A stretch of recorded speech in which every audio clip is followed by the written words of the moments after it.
Bueno, bienvenidos al primer episodio de En la Mesa No, un espacio en donde vamos a hacer todo lo contrario de lo que nos han dicho toda la vida y es hablar de política y religión acá en la mesa. Hoy tenemos a nuestro concejal Andrés Barrios. ¿Cómo estás? Gracias, querido Gustavo, a ti por esta invitación y bueno, muy honrado de estar aquí en la Mesa No. Bueno, Andresito, yo creo que nosotros nos conocemos hace mucho tiempo y creo que he sido testigo de todo tu proyecto político, qué ha sido, cuáles han sido los primeros momentos, pero hoy quisiera que en la primera parte de este episodio, que se va a llamar La Entrada, Okay. como entremés, entonces vamos a empezar con esas pequeñas cositas que abren el paladar hacia una buena conversación. Sí. Entonces lo primero acá que me gustaría poner esto y que los televidentes lo van a poder ver ellos solitos, es que nos hables un poco de tus comienzos. Para eso quisiera traerte esta primera imagen, que es, cuéntanos quién es esa persona que está en la foto. Pues soy yo. Esa es una foto en Estados Unidos. Estaba justo en un proceso como de transición, de entender qué tenía que estudiar. En ese momento me inclinaba mucho por estudiar economía, de hecho, Okay. y no por estudiar ciencia política. Ah, politólogo. Sí. Eres politólogo. Soy politólogo y me voy a Estados Unidos por consejo también de un profesor que me dijo como, oiga, usted está muy joven y está en esa presión de qué es lo que tengo que estudiar. Sí. Tómese un tiempo y me tomé 6 meses y Sí. esa foto es de un restaurante precisamente que estábamos celebrando con un amigo que nos había ido muy bien esa semana y una persona nos había puesto un desafío que si nos comíamos toda esa carne Ok. nos regalaba la plata para el viaje. Ok. Entonces Me logré, imagino te la ganaste. ¿O logré no? comerme todo eso. El cuento es que no comí como en 3 días Ok. de lo lleno que quedé esa vez. Ok. Y nos regalaron el viaje además por tierra para ir a visitar a otro amigo. Y me acuerdo que en ese bus iba sintiendo una vaina que nunca en mi vida había sentido, esa llenura. Yo creo, Andresito, que ese tema que acabas de mencionar anteriormente me parece interesante. ¿Tú qué crees acerca del tema de esas dudas que viene cuando uno acaba de salir del colegio y uno no sabe qué estudiar? ¿Crees que existe presión hoy en día en que uno tenga que estudiar ciertas carreras para ser alguien, lo que llaman comúnmente hay que ser alguien para estudiar esto, tengo que formarme en esto, lo uno, lo otro, o hay que tomarse su tiempo? ¿Cómo lo ves tú ahorita con esas nuevas carreras que existen? Sí, yo creo que siempre va a existir esa presión. Yo creo que lo importante es primero uno conocerse muy bien, conocer sus dones, sus talentos, quién eres, también lo que Dios quiere para tu vida y al final ese compás de espera también me pareció interesante. Obviamente yo veía la gran mayoría de mis amigos ya estaban decididos y la gran mayoría de hecho se fueron del país a estudiar al exterior y uno estaba con la presión como, ¿y qué hago? ¿Qué estudio? Pero ese compás de espera es algo que yo recomiendo, sobre todo para adquirir esa claridad y saber hacia dónde uno debería ir. Claro. Y bueno, entonces pasamos del colegio, nos graduamos temprano. ¿Qué edad te graduaste, más o menos? Yo me gradué del colegio en el 2013, si mal no Hace estoy. ratico, yo tenía 13 años, imagínate, para que nos hagamos la idea. 2007, perdón, no, 2007, 2007, es ya que 7 2013, años, me las imagínate. está dando aquí de más joven. No, 2007. ¿Cuántos años 2007. tienes, Andresito? 35. 35 años. Adulto joven ya entrando a esa parte de los 40. ¿Te asusta la edad? No, para nada. Yo creo que cada etapa tiene lo suyo y a veces veo que la gente cuando se afana y demás es porque de pronto no le ha sacado como el jugo o el provecho a cada etapa, pero yo no, feliz. Me casé de 30 años, ahorita Ok. con 35 logramos materializar muchas cosas que en la década pasada no habíamos logrado y yo creo que pues cada etapa, como te insisto, tiene lo suyo. Etapa de pelo largo, por lo que veo. Etapa de pelo largo, sí. Decidiste Pues tenía el pelo- entonces salir del colegio, te tomaste 6 meses Sí. y te fuiste a estudiar. ¿Qué estudiaste? ¿Ciencia política? ¿En dónde? En la Universidad del Rosario. Volví y fui al externado, pasé en el externado en finanzas y gobierno y ahí dije como no es mi universidad, no me convenció estudiar ahí para nada. Entonces por eso decidí aspirar finalmente al Rosario, me presento al Rosario y cuando entré a esa universidad, no sé, sentí como un clic y dije, esto es lo mío. Ok, bueno, pasamos a la siguiente parte y es un tema lindo que ellos nos van a mirar cómo lo ven en pantalla, pero es que me digas, ¿qué opinas de esa foto? ¿Quiénes están ahí? ¿Qué fue ese momento? Un poco tarzanéstico, Sí. lo que tienes ahí, no sé. No, pues yo ni me acuerdo que estábamos celebrando ahí, que era como una reunión que hicimos con muchos amigos en la casa y se armó una vaina de disfraces y hoy está mi hermano en esa foto a quien todos los días extraño mucho y mi mamá y hasta el chavo también está ahí, pero pues, esa foto ni me acordaba de esa foto, muy bonita verla y recordar tantos momentos que al final es lo que queda en la vida. Momentos. Tu hermano, ¿hace cuánto falleció? Mi hermano falleció en el 2015, 22 de enero. ¿Qué significó para ti? ¿Plena campaña, creo, o antes de campaña? No, yo tomé la decisión de aspirar al consejo por primera vez en el 2014, en diciembre. Y acabamos de tener una reunión familiar en vacaciones. Yo le cuento a mi familia y le digo, tengo el deseo de aspirar al consejo. Mi hermano me dijo como, pues no me gusta mucho el tema político, pero cuente conmigo en lo que pueda hacer. Ok. Y el 22 de enero mi hermano parte y obviamente entro yo como en el conflicto, ¿no? De qué hago, me tomo el tiempo como del duelo o sigo, pero de mi hermano aprendí generosidad y de mi hermano aprendí a tener palabra.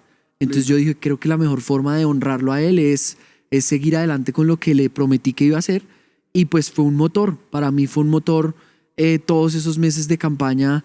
Y bueno, fue como esa primera experiencia en el tema Y político. tú eres el hermano menor. El hermano menor. ¿Consentido o no tan consentido? Sí, yo creo que los hermanos menores generalmente, ahora que soy papá, pues tú lo ves, claro, los hermanos menores quizás llevan ahí esa ventaja. Ok, bueno, ¿y papá de cuántos? 2 niñas, 2 niñas. ¿Qué tal tener una niña? ¿Celoso, Andrés? muy celoso. Sí. Sí, con ¿Qué mis va a hacer hijas cuando le digan? no tengo ni idea y no quiero pensar en eso. Señora, don Andrés, buenas tardes. Vengo a Sí. sacar a su hija así. Pues me acuerdo de una película de Bad Boys, De Bad Boys. de los policías, cuando reciben a un pelado que va a invitar a salir a uno de ellos, lo recibieron como armado en la puerta. No tengo ni idea qué va a pasar, pero por lo menos ahorita disfruto a mis hijas. De hecho, mi hija mayor va a cumplir ahorita en mayo, cumple 3 años. Wow. Y ahorita el otro día me dijo en la casa que tenía un amigo que se llama Fausto y es Ay. argentino. Ay, Y es horrible. Es horrible cuando ella empieza a hablar del niño, agarró Claro. una maleta y me dijo, me voy para Argentina. Y yo, Dios santo. sí, uno por dentro siente que se le revuelve todo. ¿A qué edad te casaste? A los 30, me dijiste. 30. Buena edad. Sí, es ¿Piensas una tú? buena edad, yo creo. Pues por lo menos en mi proceso, yo creo que la historia de cada quien es diferente, pero en mi proceso fue muy como prudente. Mi hermano, cuando mi hermano parte, yo tenía 26 años y obviamente pues siempre estaba el deseo mío como de casarme y demás. Sí. Pero esos 4 años fue un tiempo muy chévere también de compartir en mi casa, con mis papás, de a la final vivir como el duelo juntos, apoyarlos a ellos y bueno, y seguir conociendo a mi esposa pues como amiga. Claro, ¿ya llevan cuántos? Entonces- 5 años de casados? Sí, 5 años de casados. Bueno, pasando a esa parte, vamos a entrarnos un poquito al tema político. Ok. ¿Cómo fueron esos pequeños inicios? Primero, mírame esta foto, encorbatado, con Sí. el pelo un poquito más largo, cara chiquitica, si no mal no recuerdo, fue en 2011, sí, candidato a edil de Suba. Bueno, ya tenemos más similitudes con Suba. de acuerdo. ¿Qué piensas de esa foto? ¿Qué pasó? ¿Cuántos años tenías ahí, tal vez? Cuéntame. Uy, esto fue en 2011. Yo estaba, creo que como en sexto, séptimo semestre. Fue la primera vez que quise entrar en el tema político y pues no conocía a nadie, no conocía a ningún político, entonces salí de clases, vi que estaban haciendo consultas para ediles, Sí. voy al edificio Tequendama y pregunto, como, oiga, yo he vivido en Suba, soy estudiante, quiero participar. Me acuerdo mucho que la secretaria ese día me dice como, pero espere, o sea, ¿usted es militante del partido? Y yo le digo, no. Entonces me dice, no sea irresponsable, primero baje 2 pisos, Sí, carnetícese sí. y ahí sí vuelve a pedirme el aval. ¿En dónde fue? En el partido de la U. El partido de la U. ¿Por qué En- la U en ese momento? No, la U porque siempre, pues creo que en mi familia hemos sido uribistas, hemos reconocido el legado y el cambio tan grande que dio Colombia para bien con el presidente Uribe y me motivó mucho, compartía las tesis, entonces quise ir a la U, pero como te digo, como estudiante, sin conocer a nadie, me regaña la secretaria además, voy, saco el carnet, Sí. pido el aval para la consulta y uno que pues no entendía tanto la mecánica, me acuerdo que ella me dijo, mire, el reto suyo es que en los primeros 11, Suba tiene Ok. 11 diles, Sí, si sí, usted sí, queda sí. de 11 está en la lista. ¿De qué crees que quedé? 12. Por No. ahí, bien salado. Quedé de 11, saqué 311 votos. Entonces yo feliz, como no, pasé la consulta y además O sea, pasaste la estudiando, pasé la consulta. Ok.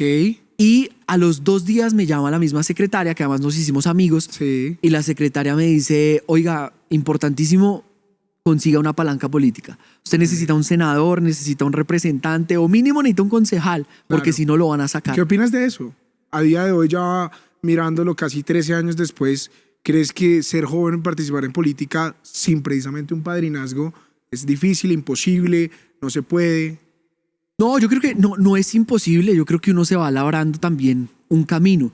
Lo que pasa es que digamos, esto es un sistema político y es un sistema que te usa o tú aprendes a navegar en él. Y a mí Ok. lo que me pasó con mi primiparada fue que tenía toda la voluntad, las ganas, los votos, Sí. pero en el sistema me faltó obviamente entender que pues de alguna manera había que trabajar en equipo y que pues de alguna manera no tenía por qué estar haciendo el ejercicio solo. Pero todo esto para contarte que en el 2011 yo finalmente no logro conseguir, además a mí me dio fue rabia. Sí. No salí de ahí como, bueno, voy a moverme para conseguir o acercármele a un senador. A mí me dio fue piedra. Claro. Y creo que esa reacción también mía pues fue mala, porque al final 311 personas confiaron en mí y fue como buscar un camino para seguir. Claro. Y a mí me dio fue rabia y me aparté de la decisión del partido. Y por eso fue que en el 2015, cuando me lanzo, decido además lanzarme al consejo y no a la JAL de Suba. Ok. Porque no quería vivir el mismo O sea, el proceso. sueño de ser edil quedó. Claro, Quedó ahí, obvio, quedó obvio. ahí. Quería conocer y entender la política desde lo más local que es un edilato. O sea, yo creo que sin lugar a dudas, quien es más cercano a una comunidad, quien entiende la comunidad, quien entiende la dinámica barrial, los dolores que hay en el territorio, es un edil. Claro. Entonces ese fue mi interés de meterme Ok. en mi campaña de más presencia, menos indiferencia. Aparte el eslogan, ¿no? Más Aparte el presencia, eslogan. menos, o sea, Sí. una presencia clara. Claro, era Sí, una claro. presencia institucional. Una presencia, Era ok. presencia institucional, era lo Claro. que la gente a mí me hablaba, como las entidades no vienen, no llegan, Claro. era un poquito eso. el Bueno, sentir. después pasamos a esa primera campaña. De acuerdo. Pasamos a esa primera campaña. L3. L3. Andrés Barrios. Yo ya ahí ya era consciente políticamente, por llamarlo de alguna forma. Entonces recuerdo esa campaña. Sí. Recuerdo esa campaña porque me acuerdo bien que hubo una persona que quiero que me hables un poco de ella, Vivian Morales, que fue exfiscal, que me cuentes un poco quién fue ella de pronto para ti y si ella fue de pronto ese padrino que de pronto estábamos hablando previamente en el edilato que no lograste conseguir, ¿cómo llegas a decir, bueno, soy el candidato de Vivian o trabajo con ella? ¿Cómo logro entrar a un tercer lugar de un partido liberal que los que conocen política saben que es difícil estar en los primeros renglones? Entonces, ¿cómo fue ese proceso? ¿Ya cuántos años tenías ahí? Todo ese tema. Bueno, en esa campaña tenía 26 años y volvemos a conectar lo que hablábamos ahorita. Tomo la decisión en 2014 de aspirar, le cuento a mi familia, mi hermano fallece el 22 de enero de 2015 y cuando yo digo, yo voy con toda y le digo a mis papás, voy a hacer este ejercicio con toda la convicción, la fuerza y demás, una de las personas que nos visita en la funeraria fue la exfiscal Vivian Morales.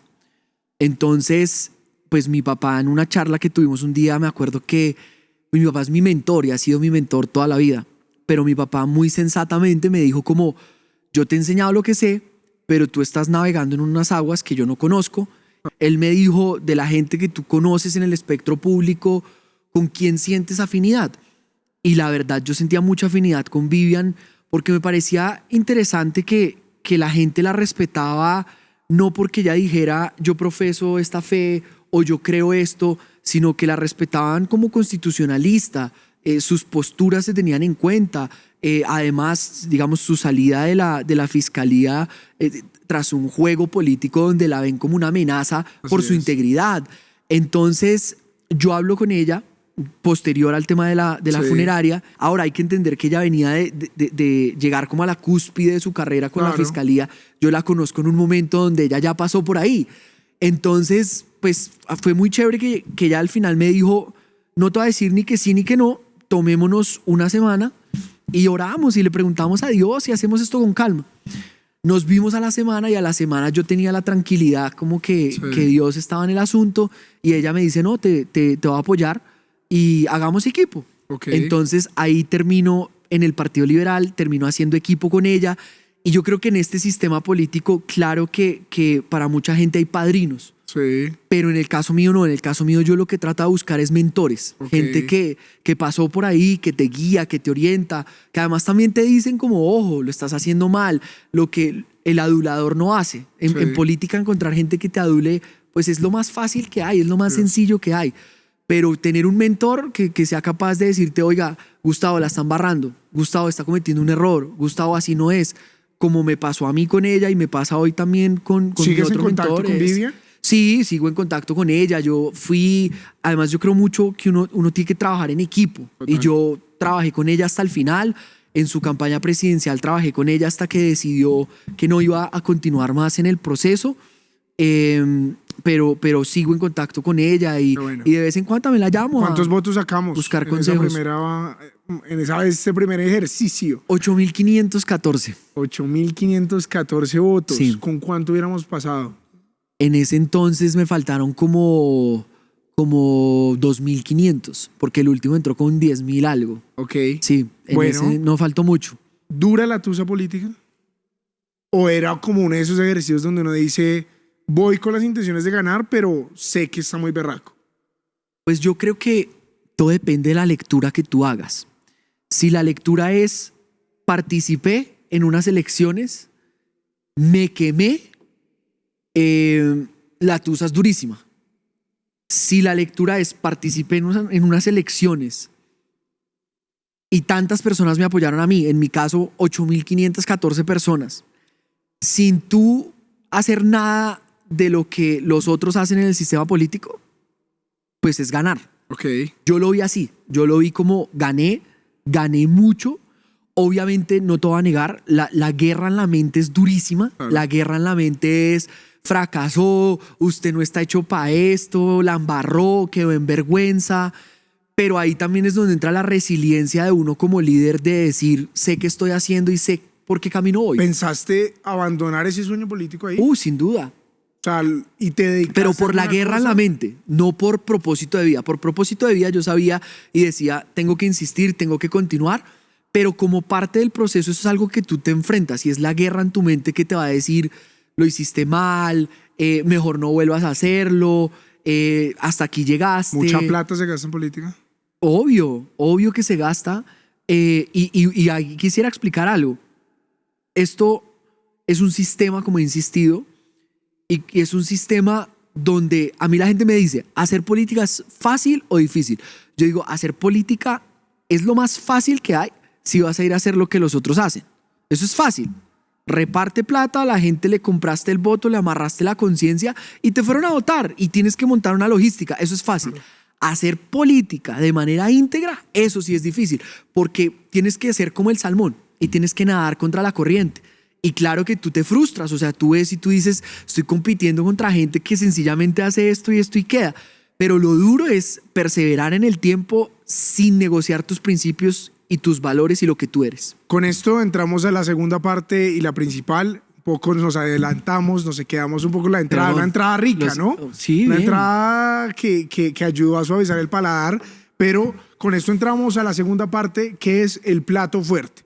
Para esto ya entramos en esta pequeña sección, que es, ya sabemos un poco tus inicios. Sí. Y nos vamos con la segunda parte de ese consejo, que sales de un edilato donde pasas una consulta interna, pero no encuentras un político, un padrino, por decirlo así. Después pasas a un consejo a luchar y sacas 8.500 votos. Y después llegas 4 años después, con el mismo Partido Liberal, ya un poco más recargado, con el L13 en ese momento.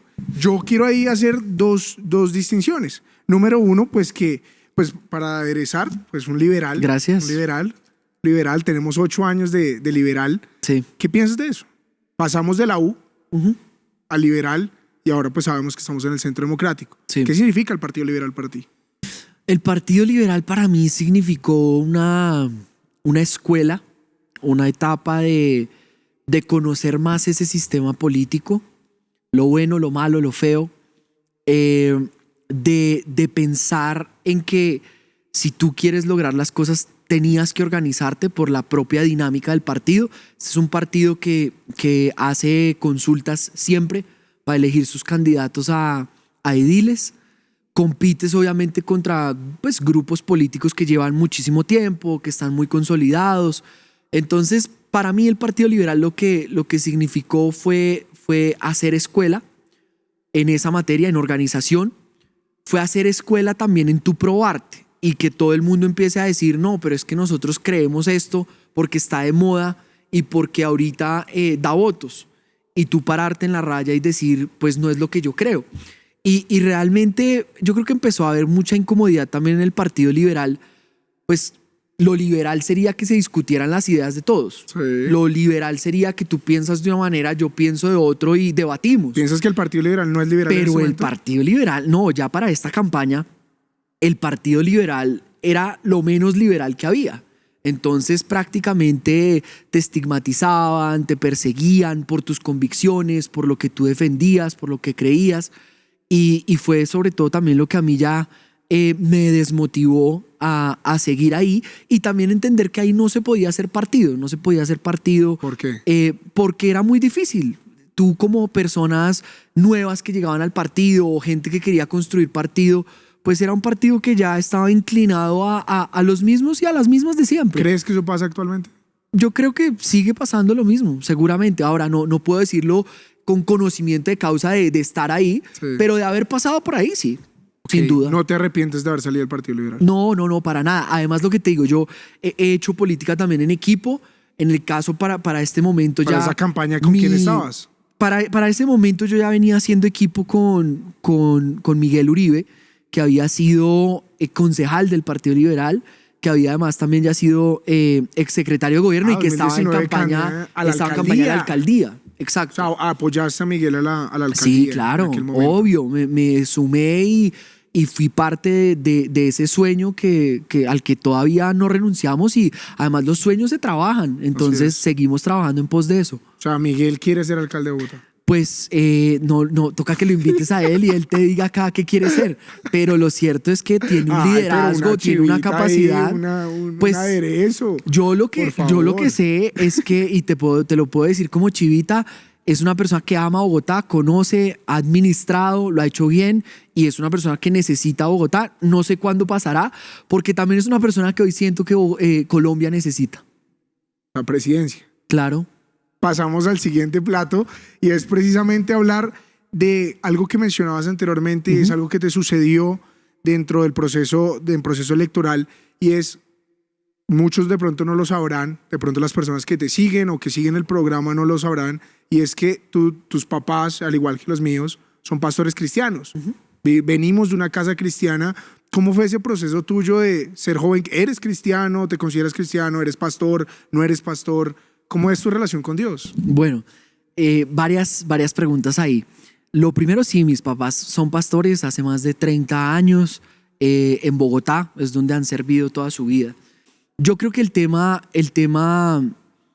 ha sido muy polémico porque mucha gente dice, no, lo que pasa es que no deberían hacerlo y demás. Lo primero es, yo soy de los que pienso que así como todos los diferentes gremios, comunidades, pues tienen sus representantes, yo creo que pues sin duda las iglesias y el pueblo creyente, por decirlo así, llegan a un momento donde vienen de una historia y vienen de una historia es donde pues no teníamos candidatos, no había gente de pronto tan preparada, estructurada, formada, y tocaba era apoyar al político X que llegaba a una comunidad y decía, oiga, me voy a comprometer en esto y en esto con esta comunidad. Ganaban la elección, salían a hacer otra cosa completamente opuesta y llega un momento que eso cansó. Un momento también donde muchos jóvenes empiezan a meterse en universidades, a prepararse, a formarse, hasta que llegamos a un momento donde es como, venga, no, nosotros mismos tenemos semilleros de liderazgo, pues impulsemos nuestra gente. En eso ha pasado de todo. Ha pasado que hay pastores que han participado, hay feligreses que también han participado, y yo lo que sencillamente creo es, nosotros pues primero tenemos todo el derecho de poderlo hacer. Sí. Ahora, Bueno, eso es una cuestión. Claro. ¿Tú crees que los cristianos o por ejemplo las autoridades religiosas, los pastores, deben participar en política? O sea, tú como lo acabas de decir, estuviste en el pastorado, estás en el Sí. pastorado, ¿tú crees que al ser una figura principal dentro de una iglesia, tienes que lanzarte o se puede ser candidato siendo el jefe de una iglesia, por sí, llamarlo de alguna forma? yo no diría que se tiene, porque quizás eso se ha pasado en algunos contextos, como es que toca que sea tal persona, pero yo sí siento que la gente que de alguna manera también tiene, es decir, hace muchos años se hablaba de eso, llamados de alguna manera bivocacionales.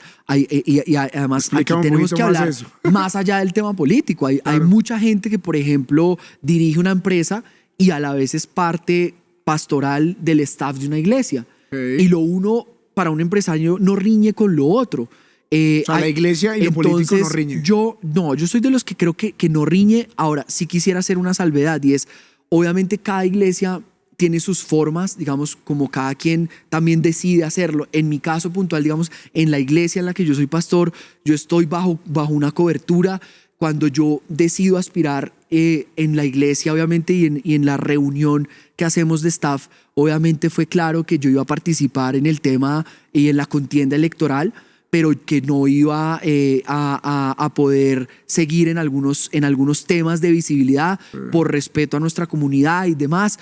Además, no tuve ningún problema, seguí el lineamiento y demás. Cada quien lo hace como cada iglesia funciona y opera, y yo Ok. creo que eso está bien. Entonces, lo importante es, yo creo que sí, la reflexión que nos tenemos que hacer ya nosotros para adentro es importante el cómo. Venimos Y de una el para historia, qué, ¿no? y el cómo y el para qué. qué. Venimos de una historia donde muchos, incluso pastores, pues tuvieron que ir, porque en el momento había que hacerlo. Veníamos Claro. de estar cansados de que el político de afuera viniera a decir que iba a hacer un montón de cosas que no iba a hacer. Entonces, en un momento eso sucedió. Ya yo creo que estamos en otro momento diferente, donde también además la iglesia ha madurado, ha crecido, y también demandan mucho más. Entonces yo por lo menos sé que al ser una persona que también me apoyaron desde el sector, pues demandan mucho de mí. Yo en la campaña, por ejemplo, pedí una licencia también en la iglesia, precisamente pues para que lo uno no riñera con lo otro, y a la final, pues insisto, cada quien y cada organización es autónoma en la forma como Y se organiza. digamos, algo que ha pasado y que suele comentarse también es, digamos, y de hecho un actual concejal de nuestro partido también lo mencionaba, y era, pues, los pastores, pasa muchísimo, yo creo que lo han criticado, que va el pastor a estas megas iglesias y lo presentan, entonces el pastor principal, voten por él. ¿Cómo funciona ese tema y qué crees tú? ¿Crees que realmente hay un poco de pues, manipulación de alguna forma de la fe hacia un tema político? ¿O cómo crees la gente se siente, la gente lo recibe bien? Yo creo que hay dos cosas. Lo primero, nuestro sector es demasiado amplio, es un sector muy grande, y uno decir, por ejemplo, no existió manipulación y demás o esto, pues es muy complicado, porque pueda que, además, imagínate esto a nivel país. Claro. Una iglesia en un municipio X, pues uno no sabe cómo lo han manejado, cómo se ha hecho. Yo lo que pienso es que las iglesias también vienen cada quien entendiendo su propia dinámica. Digamos que a la final el pastor es pastor de ese rebaño y cada pastor tiene su método, tiene su manera, tiene su forma. Yo siempre he sido pues muy respetuoso de nunca llegar a imponer nada, además porque es que tú no puedes. Pero O sea, tu iglesia te apoya, me imagino. pues fíjate que es interesante. Yo, el sitio donde menos campaña tuve que hacer, Sí. yo, esta campaña, por lo menos que yo te diga, repartí tantos volantes, o sea, cero, porque al final es la iglesia que a mí me ha visto servir todos los años. Sí. Son los papás de los hijos a quienes me he dedicado a servir en una década. Entonces al final es donde más me conocen por mi trabajo, que además el trabajo pastoral es un trabajo social. Entonces, hoy que se habla tanto de líderes sociales Sí. y los liderazgos sociales, y a veces a X persona que no es líder social, sino que quiere tener ese título y andaba haciendo más bien otras cosas, Ok. pues realmente el pastor es un líder social, y es un líder social que está ahí representando su comunidad y demás. ¿Y crees que, y hay un tema importante, tú, Andrés, ahora ya como concejal de Bogotá, porque pasamos de... ¿Cuántos votos sacamos en esa campaña? 13.432. O sea, crecimos. Crecimos. Crecimos, casi 5.000 votos Sí. en esa campaña. Te presentas 4 años después, Sí. mucho más maduro, Ujú. ya con 34 años, más o menos 34 años, no sé si cumpliste ahorita. 34, sí. Con Cumplí en 34 años. ¿Qué crees que cambió? Pues muchas cosas. O sea, primero, Abiertamente, y pues eso yo te lo creo que pregunto. algo que a mí me ayudó mucho en esta campaña también era entender que yo iba por una ciudad. Estuve más presente en la calle, no organicé, digamos que tantas reuniones, Sí. pero sí hacía mucha calle y muy organizado. Creo que eso me ayudó. Yo además soy una persona que tengo visión de ciudad. Yo creo que al final, pues la misma palabra lo dice, Dios le da el sol al bueno y al malo, al justo y al injusto. Entonces, es decir, cuando tú gobiernas, tú tienes que tener una mentalidad de todos. Tú no puedes tener una mentalidad de mi sector, de mi nicho. Hay que tener una mentalidad abierta y una mentalidad de ciudad. Y creo que eso, sin duda, hizo la diferencia para que nos fuera mejor que antes. Pero también lo otro fue redes. Sinceramente, Que yo... las redes funcionaron. Obvio, porque 2015 y 2019 veníamos en el boom de las redes sociales. Yo por lo menos me acuerdo que hice mucho mi tesis de pregrado de la ola verde. ¿Te seguiste preparando Claro. después del pregrado? Claro, pero mira que cuando yo hago el pregrado yo me pongo a analizar es la ola verde como un movimiento social. Sí. Y te acuerdas de esa campaña de Mocus y tanta sí. tanta De cosa pedagogía, que cosas así. despertaba en la gente. Sí. Como esa esperanza que despertó. Y yo en 2015, 2019, sí, obvio que veía como las redes sociales, pero nunca como, oiga, va a ser intencional en grabar, en hacer, en contarle a la gente, Sí. en entender que aquí hay una audiencia que te está mirando, que está pendiente tú en qué andas. Y esta vez fuimos muy intencionales con el tema antes de campaña, no durante la campaña, y creo que eso nos ayudó. Andrés, yo quiero volver un poco al tema de Dios, porque me parece clave, y también porque muchas personas de las que nos escuchan seguramente serán personas que aman a Dios, que sirven a Dios en su corazón. Yo te pregunto, ¿en la política hay discriminación a nosotros como creyentes, como cristianos? ¿Tú como concejal actualmente has sentido discriminación en el Consejo de Bogotá por tu forma de creer o pensar? Yo creo que esa discriminación y a veces empieza con una estigmatización, con comentarios, con cosas. Yo la he sentido, digamos que siempre. O sea, para mí ya no es extraña. La sentía en la universidad, cuando todo el mundo sabía que yo era cristiano y habían, pues obviamente, 1000 conversaciones de las que uno obviamente nada que ver.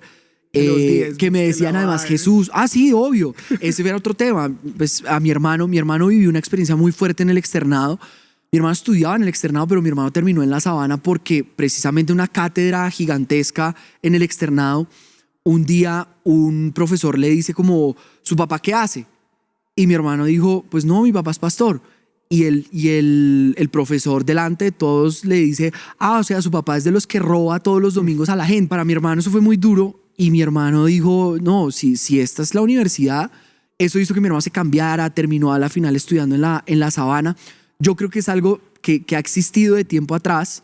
Entonces lo que te digo, yo pues no soy ajeno al tema Y a la final como que tú lo aprendes a lidiar, a llevar. Ahora, Pero también, ese no debe ser el tema, no claro, creo que debas vivir con una discriminación. Eso no me pero parece que no debe ser fíjate la que forma de actuar. yo también ahí hago una reflexión y es, lo primero, desde nuestro sector sí tenemos que hacer una autocrítica. Ok. Y de pronto, ¿a qué? A ¿Qué cambiarías en el- abusos que de pronto se cometieron o de pronto cosas que no se han hecho bien.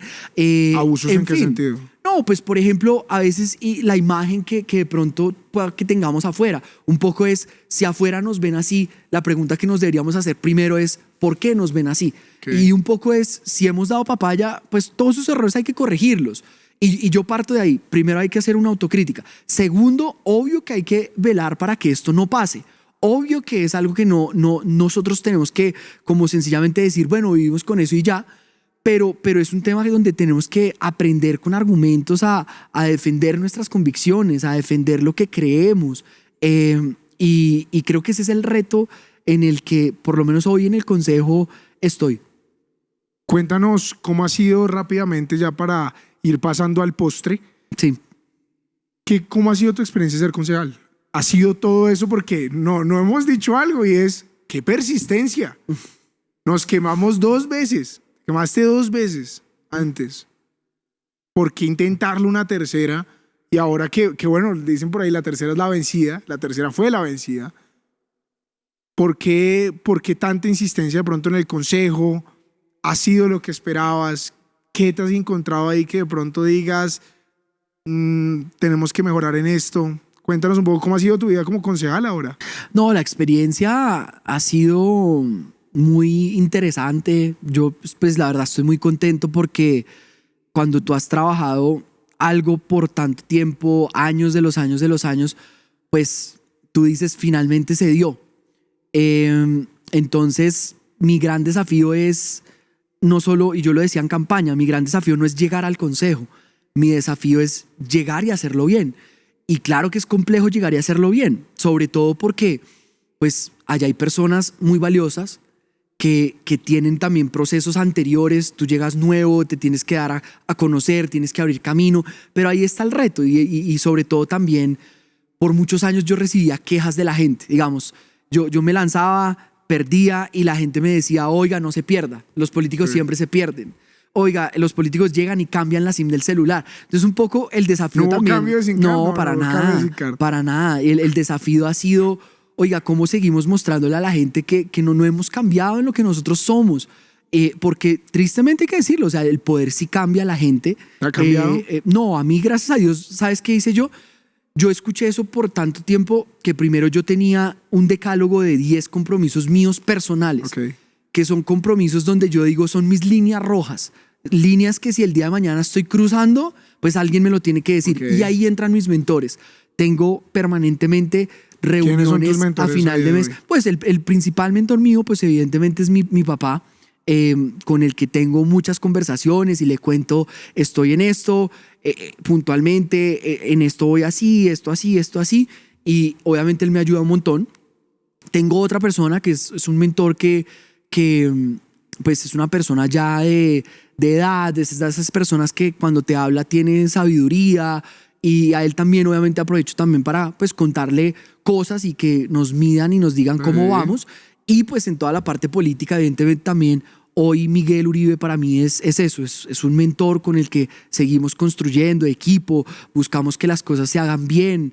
Y donde pues entendemos claramente que para poder seguir sirviendo a Colombia y a Bogotá, pues tenemos que hacerlo bien y tenemos la vara bien alta. ¿Y crees que Miguel ayudó en la campaña? Obvio, sí. Pues nosotros venimos haciendo con Miguel equipo ya hace varios años y claro, a mí él me ayudó un montón.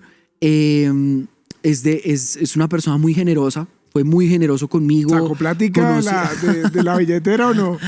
Y pues Miguel invirtió en la campaña. Él es senador de la República. Los senadores evidentemente no pueden aportar en estas campañas.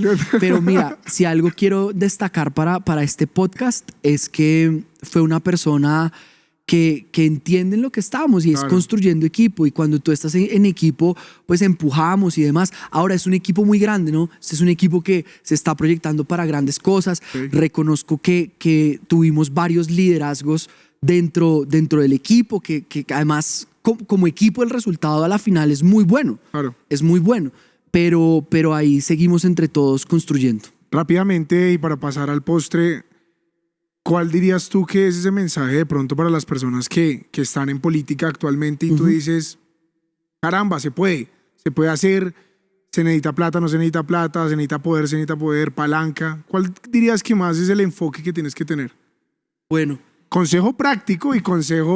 luego de haber estornudado, no, yo lo que creo es, tú necesitas determinación. Sí, Determinación. Yo creo que no en política, en la vida, la gente que tiene determinación es gente que le va bien, porque cuando tú tienes determinación, tú tienes claridad de qué es lo que tú quieres. Y mientras otra gente de pronto está titubeando, como que sí, pueda que no, cuando tú tienes determinación, la gente lo siente. La gente es contagiosa la determinación. Entonces yo creo que para aspirar y para entrar en el tema político no es como de comunicarle a la gente y decirle, oiga, no, necesitas el mentor, no, necesitas determinación de entender, oiga, yo quiero estar ahí y es un sistema político y va a ser complejo y no va a ser fácil y van a haber 1000 retos. Yo en esta campaña tuve 1000 retos, 1000 retos. Habían momentos donde estaba sin un peso en mi bolsillo. ¿pensaste que te ibas a perder en algún momento? Obvio, porque eso siempre estaba ahí hasta el último día. Claro. Pero donde yo decía, ¿qué hago? Y me salía de una reunión en Ciudad Bolívar. Y de la nada, pues obviamente ¿Te uno gusta Ciudad que Bolívar? tiene, sí, obvio, y ya te cuento Ciudad Bolívar, pero uno que tiene a Dios, pues yo sabía que Dios estaba en esto y Dios me estaba ayudando y llegaba lo del pasaje y me iba en Transmilenio a Ciudad Bolívar a hacer campaña al consejo. Sí, sí, en moto, yo vi que Y estás moto en me la moto. pasaba un montón y no son cosas que yo te diga, no, me avergüenza esto, no, porque sé que estaba compitiendo en un sistema donde le competía a gente que le invertía millonadas a esto. Claro. Y yo decía, sigo siendo fiel a mis principios, sigo siendo fiel a mis valores, tengo la determinación, creo que lo puedo lograr y no necesito hacer nada de lo que hacen los otros para llegar ahí. Entonces se necesita eso. Y para que hablemos de Ciudad Bolívar, en Ciudad Bolívar también sacamos edil. Ok. Y esta es la prueba de lo que te digo, que incluso yo sé que hubo gente que inyectándole plata, perdió. Claro. Esto es la prueba de que esto no es plata. Esto es que tú- ¿Conoces casos cercanos que le hayan metido plata? Pues a la campaña? yo creo que los periodistas nos han contado unas historias que uno se va de para atrás. Ok. Pero yo creo que precisamente ahí es donde uno dice, oiga, pues si somos diferentes, actuamos diferente. Ok. Bueno, con esto pasamos a la tercera y última parte de nuestro podcast y es el postre. Vamos Ok. a comer, vamos, yo sí quiero destapar el Bueno, liberal, por favor. Me da cómale pena liberal, aquí comer paso. mientras No, porque grabamos, mientras pero no lo almorzado, hacemos. entonces No está he súper bien. almorzado, No. ya se darán cuenta que en los próximos episodios Me hay dijeron comida. que en la mesa no invitaba al almuerzo, entonces por eso No, es que me quedé. de hecho iba a haber almuerzo, pero todavía no tenemos patrocinador, así que estás interesado en que tu marca aparezca acá, bienvenido sea. Andresito, esta es la parte en donde vamos a ser más concretos, vamos a hacer preguntas rápidas, respuestas cortas. La primera parte es acerca de, yo te voy a decir unos nombres de ciertas personas y me vas a decir rápidamente qué opinas de ellos. Bueno, ¿Una palabra mientras, o puedo hablar? pues puedes, pero no te alargues mucho. Ok. ¿Listo? Si me estoy Mientras alargando, me avisas. No, tranquilo. Bueno. ¿Qué opinas de Claudia López? Uy, una palabra, improvisación, en todo el sentido de la palabra. ¿La ves como presidente? Pues veo que tiene mucha opción y además tiene el ejemplo de Petro. Lo hizo re mal en la alcaldía y llegó a la presidencia. Entonces ella ya calcó la primera parte. Lo hizo re mal en la alcaldía y ahora lo que quiere, pues obvio, es gobernar ¿La Colombia. vamos a ver ahí, de candidata a la Obvio, presidencia? ya está de candidata. Yo espero que ojalá algo pase en ese partido verde. Sorpresas. Y que no termine ella con el aval. Le haría mucho daño a Colombia. Concejal Baena, Eh, presidente del consejo. Sí, pues un bacán. Hasta el momento he tenido buena relación con él, me parece un bacán. Miguel Uribe, Un mentor, un amigo y experiencia. César Gaviria, ¿No has pasado? pasado. Uribe, Seguridad democrática. ¿Y por qué Uribe no es pasado? Amor por Colombia. Pues para mí el presidente Uribe no es pasado porque ha sido el único que sigue dando la pelea. Es decir, incluso con todo el tema de Santos y demás, pues dio la pelea y la dio de frente. Cuando Duque también gobernó, sigue dando peleas. No sé cómo lo viste tú, pero a mí me impresionó verlo en las calles de Bogotá, acompañando a ediles, acompañando concejales, candidatos, en tarima, dándole el micrófono a los nuevos liderazgos. O sea, es decir, es una persona que al día de hoy sigue trabajando. ¿Quién crees tú por que Colombia. es el futuro del partido, el Centro Democrático? No, yo creo que el partido pues tiene varios liderazgos. Yo creo que, pues evidentemente yo hago equipo con uno de ellos, que es Miguel Uribe, y creo que sin duda el liderazgo de Miguel se va a destacar mucho en los próximos años. Pero hay un semillero de muy buenos líderes allí. ¿Qué crees tú, María Fernanda Cabal, para presidente el próximo María elecciones? Fernanda pues tiene un camino ya recorrido, Paloma tiene un camino también recorrido, pero hay nuevos liderazgos, creo que apenas se está decantando todo. Creo que, y me gustaría dejar esa reflexión también acá, la pregunta es, ¿qué tipo de liderazgo está buscando Colombia? Y yo creo que la muestra que nos dio la alcaldía de Bogotá es una señal muy importante, porque fíjate que en Bogotá la gente castigó al candidato de Petro. Claro.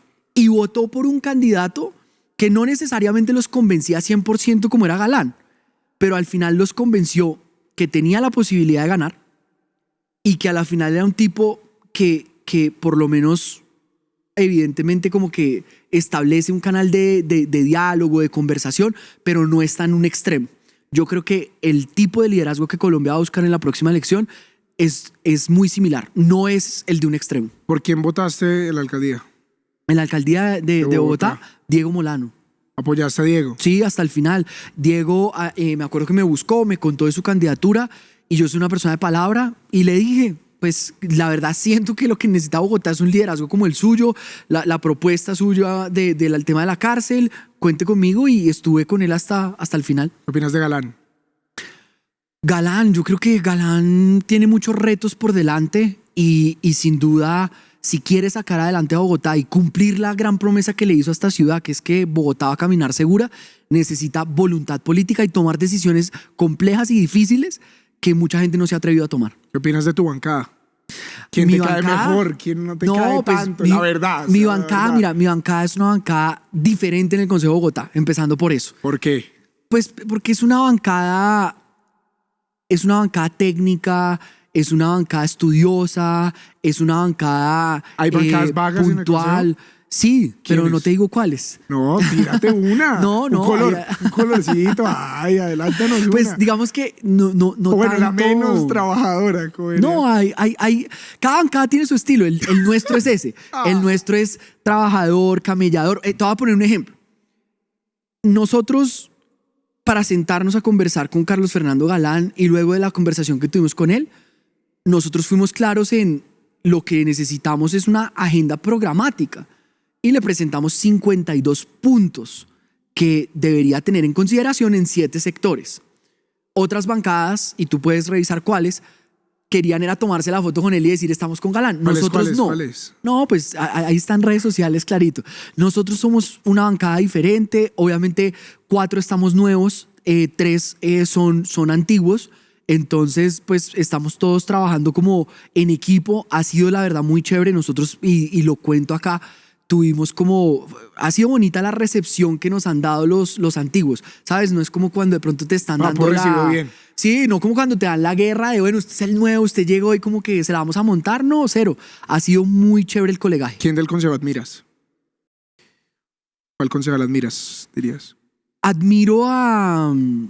Que no sea el Centro Democrático. No, que no se hace del Centro Democrático. Admiro a Oviedo, porque me parece que fue un tipo que hizo su campaña, se dio a conocer, además es experto en el tema obviamente de datos y demás, y admiro que también haya tenido pues yo creería, la humildad, la sencillez de decir, oiga, voy a ir al consejo, voy a contribuirle a Bogotá, que además también ese mismo gesto lo tuvo Galán. Galán renunció en algún momento, vamos a ver qué decisión toma Oviedo, pero me parece ¿Lo chévere. apoyarías a la alcaldía en 4 años? Si es que se ¿A lanza? quién? A Oviedo.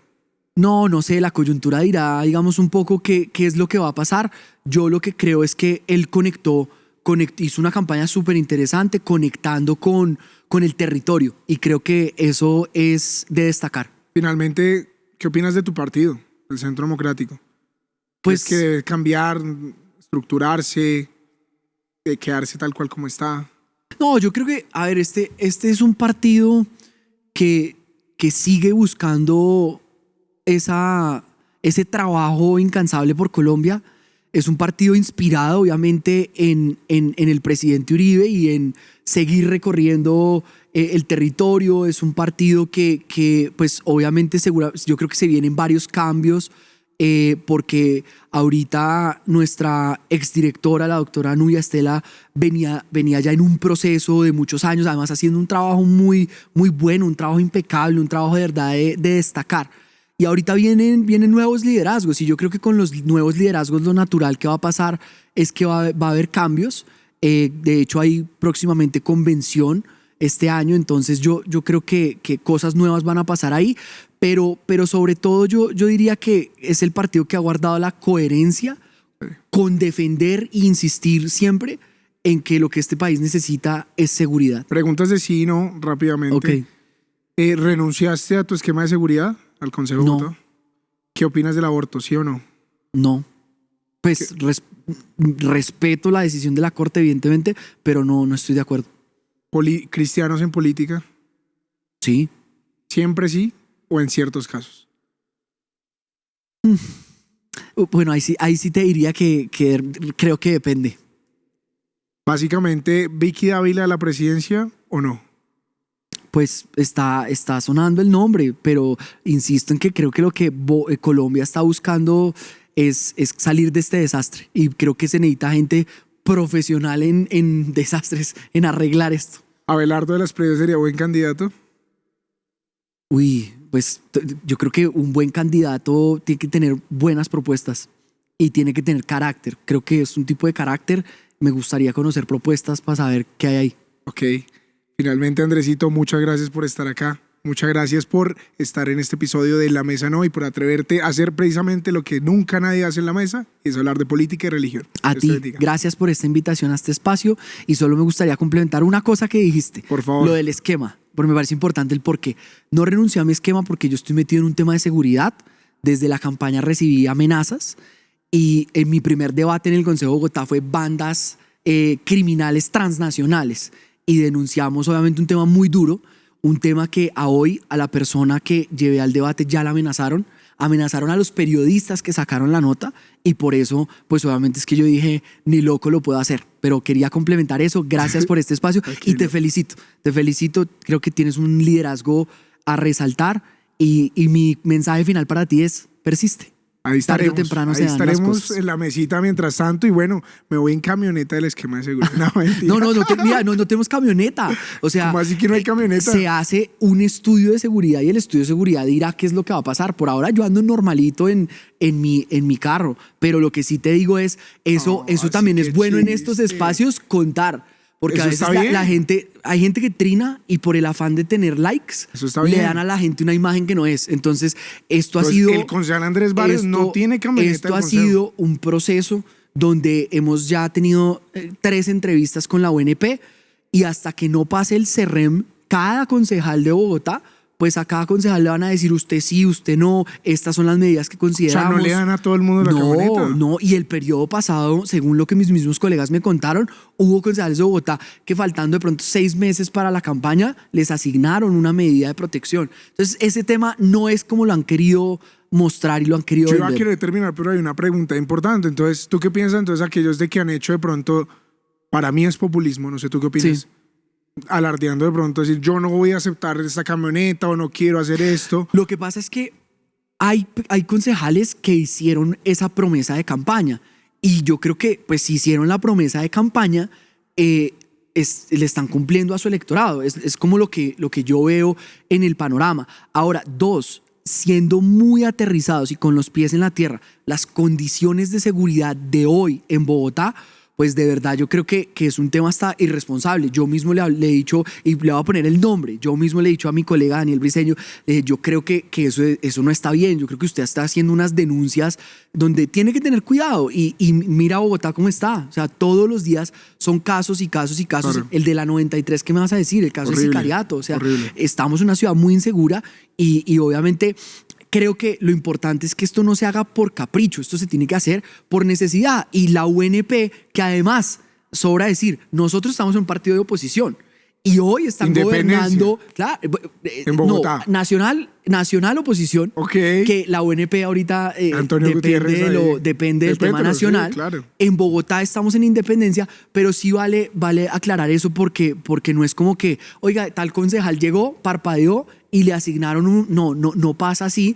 Y Ok, el eso es CERREM, claro. el CERREM nos dirá, oiga, estos concejales sí, estos concejales no, estas amenazas son un invento, estas amenazas son serias, pero yo sí creo que, pues, es decir, si alguno está cumpliendo su promesa de campaña, pues eso es lo que está haciendo, cumpliéndole a su electorado. Andrés, ¿Bogotá camina segura? Hoy no, hoy no. Y te voy a decir algo, Bogotá no camina segura en parte y en gran medida por Claudia López, la misma de la que hablamos ahorita. Claudia O sea, López no es culpa de Galán. prometió que iba a aumentar 2.000 policías en Bogotá, cumplió el 75% de eso, se quedó corta, además porque ella no podía, eso es populismo, salir Sí. a prometer cosas que usted no puede cumplir, que suenan lindo en el oído de la gente, pero que la gente no sabe que son irrealizables. Claudia López tuvo el presupuesto de seguridad, 16 ítems a cubrir, y lo tuvo en el número 7. Es más, le invirtió más plata y pidió más plata para intervenir deportes, parques y toda esa nota a seguridad. Por eso es que la gente hoy no puede ni salir al parque seguro. Entonces, ¿qué pasó con Claudia? Más presencia, menos indiferencia. Mira, a Claudia, más presencia, menos indiferencia. A Claudia le pasó una cosa muy interesante y es, se llena esta ciudad, no de delincuencia común, de bandas criminales transnacionales. Claro. Y Claudia sale a los medios a decir, uy, es terrible esto, están apareciendo descuartizados en bolsas, no sé qué. Y cuenta, sabiendo que había bandas criminales en la ciudad, le dio tratamiento de bandas delincuenciales y redujo el presupuesto de seguridad. Wow. Entonces, Bogotá, ¿por qué está caminando insegura? Porque además este año, al principio de año, estamos amarrados en el presupuesto que dejó para seguridad, que es una chichigua para lo que esta ciudad necesita. Bueno, Andresito, yo creo que nos quedaríamos acá hablando de muchas cosas, pero bueno, espero vernos pronto, espero que estés nuevamente acá. Por favor, dile a Miguel que me conteste, a ver si Le decimos. podemos traerlo acá a la mesa. Y de nuevo, esto es una invitación a todas las personas que nos están viendo a que se queden acá, a venir a la mesa y que podamos hablar de política y religión, que podamos llevar un mensaje diferente. De nuevo, gracias, Andresito. A ti, muchas gracias.